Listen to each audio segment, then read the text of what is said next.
Hello, welcome to Chemistry Words. Today I will discuss the phase diagram of ferric chloride water system and isothermal evaporation of ferric chloride water system.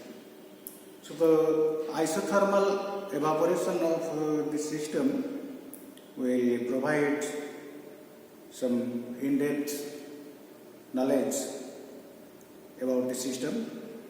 In the last video, I have discussed the ferric chloride water system as it forms 4 hydrated salts and we have 4 congruent melting points C, E, G, I, and there are 4 eutectic points B, D, F, H, J. So in this plot, the temperature is taken in the y-axis and in the x-axis the mole percent is taken, and it is the ferric chloride Fe2Cl6 is taken in x-axis. So what are the different curves? So many curves are there. Your A, B is the freezing point curve of water in presence of ferric chloride. The region above A, B, C, D, E, that means in this region, this is the solution of FeCl3 plus water solution, okay, and this is a unsaturated solution, okay. So let us take the container in which there is taken 100 mole of water initially, and it is constant throughout, and further we are adding FeCl3 to the system, okay.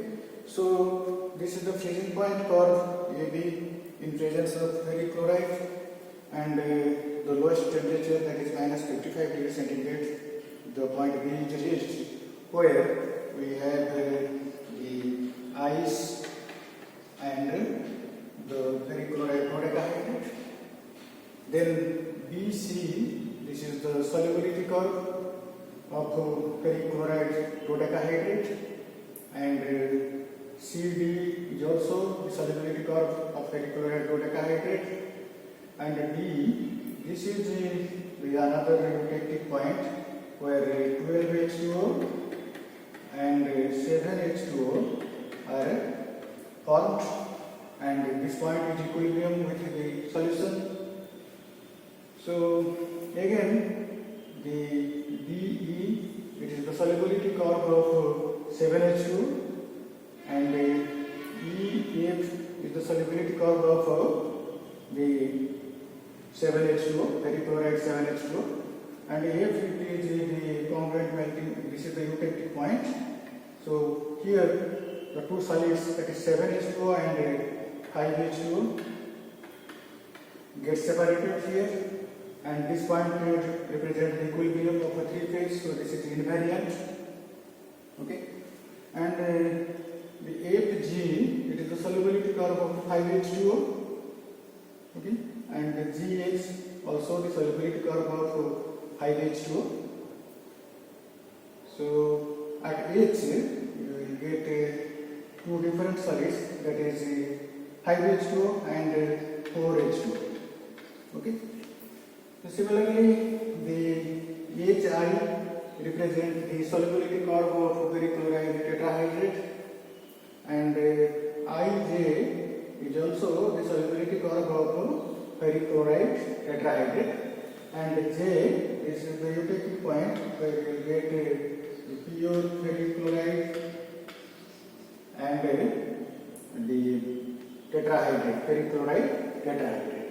So this clears the point at which forms the dodecahydrate and heptahydrate, pentahydrate and tetrahydrate.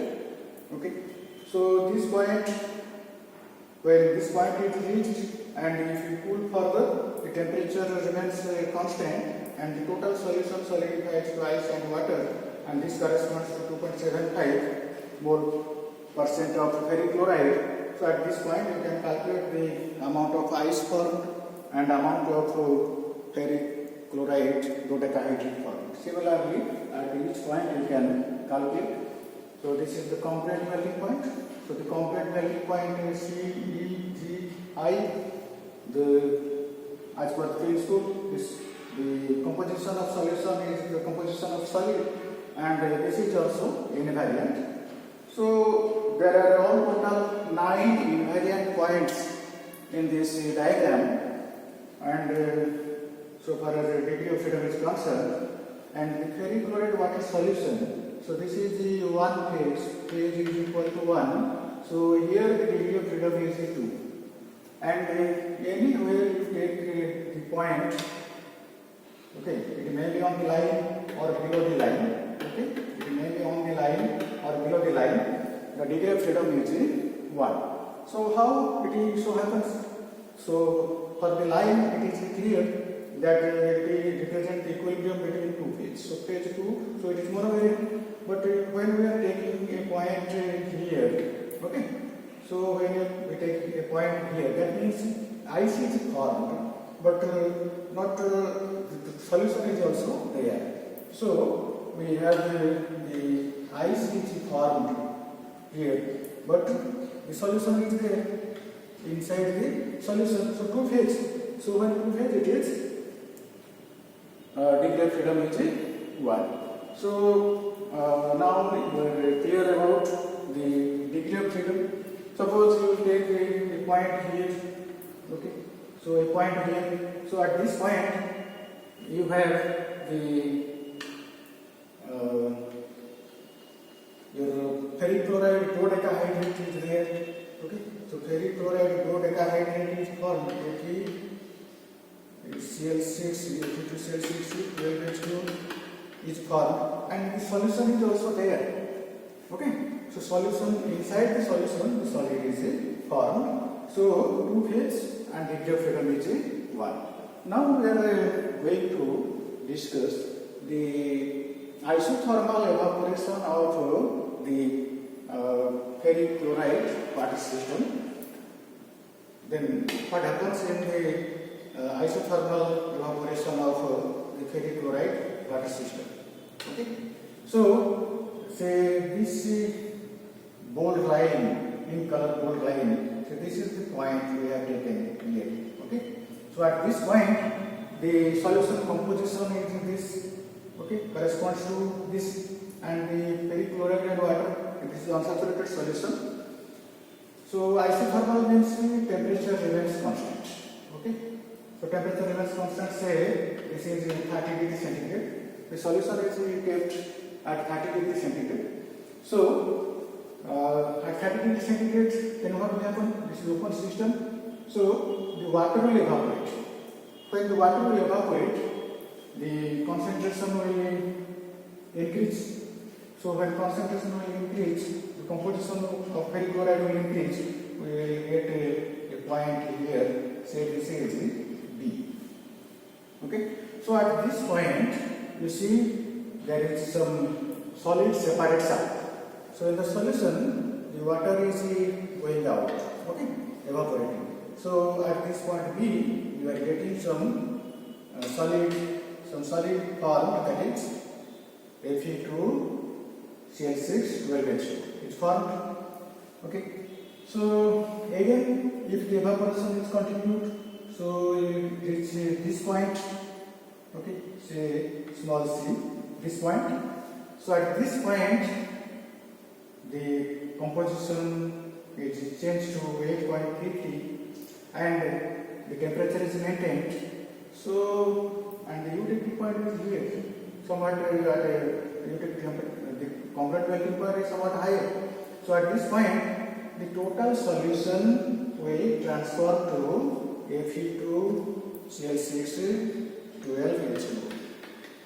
Okay, the total solution will transform at C, converted to solid Fe2Cl6 12H2. Okay, so at after this point, when total solidification will occur, the temperature also remains at the 30 degree centigrade. Then this evaporation, dehydration will occur. So little dehydration will change the composition to bright, and the ferric chloride dodecahydrate becomes soluble. Okay, so starts the solution which is ferric chloride dodecahydrate goes to solution, and at the point say this is the D, okay, small d. So at the point D there will be the equilibrium between the ferric chloride dodecahydrate and the solution, and the amount of ferric chloride dodecahydrate will be very less. Okay, so after this point, after point D, when evaporation continues, then the composition of ferric chloride in the solution will increase towards right. So the total ferric chloride becomes soluble, and it becomes a clear solution. So if you take a point here, then it is a clear solution. Okay, no solid is found in the container. Again, so if when we reach this point E, okay, small e, so at this point again the separation of the solid starts, that is a new solid, say ferric chloride heptahydrate solidification will start. Okay, so ferric chloride heptahydrate starts forming here. Okay, and also the evaporation continue. So when the composition changes gradually, and at this point say small f. Okay, so at this point this composition corresponds to congruent melting point, congruent composition. Okay, so at this point the total solution will form transfer to the heptahydrate, ferric chloride heptahydrate, and after the formation is complete, then it will be dehydrated slightly, and then it starts dissolving. Okay, the ferric chloride heptahydrate will start dissolving, and when we reach here, say this is Fg. Okay, this point is G.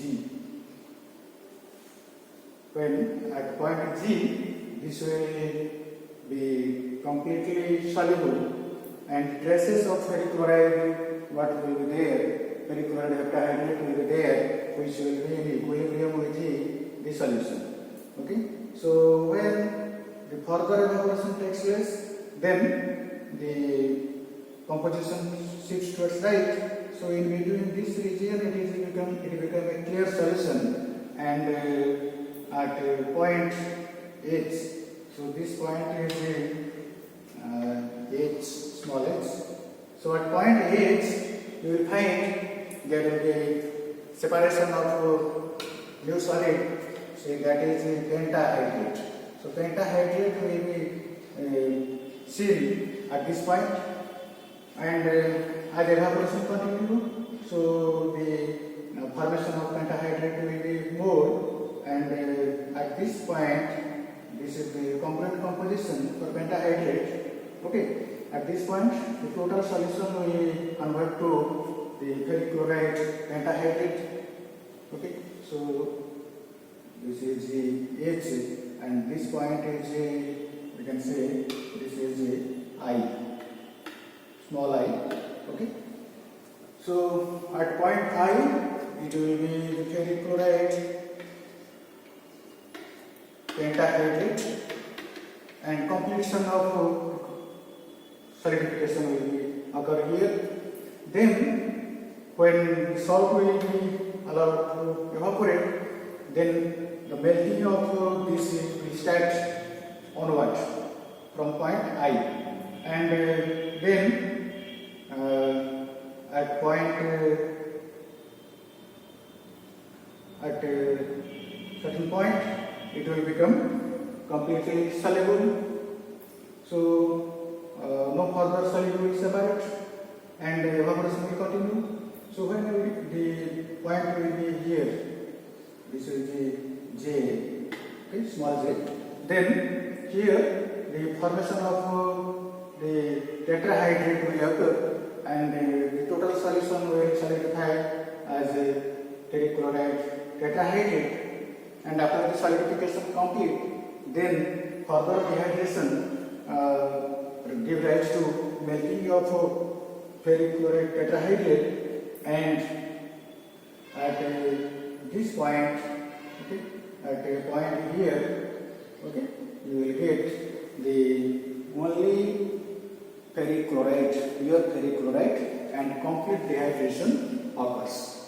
Okay, so the isothermal evaporation of ferric chloride water system gives the clear picture of different hydrated salts, how it forms, and how the salt dissolves automatically.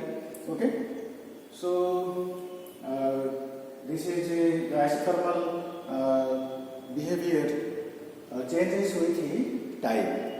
So when time passes, the evaporation continue, the composition changes, and as the composition changes, we are seeing different events, that is formation of dodecahydrate and complete solidification, then melting, then solidification, little solid appears, then clear solution, then solid. Okay, so such type of interesting events occur throughout the process. So I hope now you have clearly understood the ferric chloride water system, and you can answer any question in any examination. It may be government examination or entrance examination. So it is more mathematical. The total phase rule, it is more mathematical and analytical. So you try to read it from analytical point of view. Then it is expected that you will share among your friends and give your like to my video. Thank you for watching.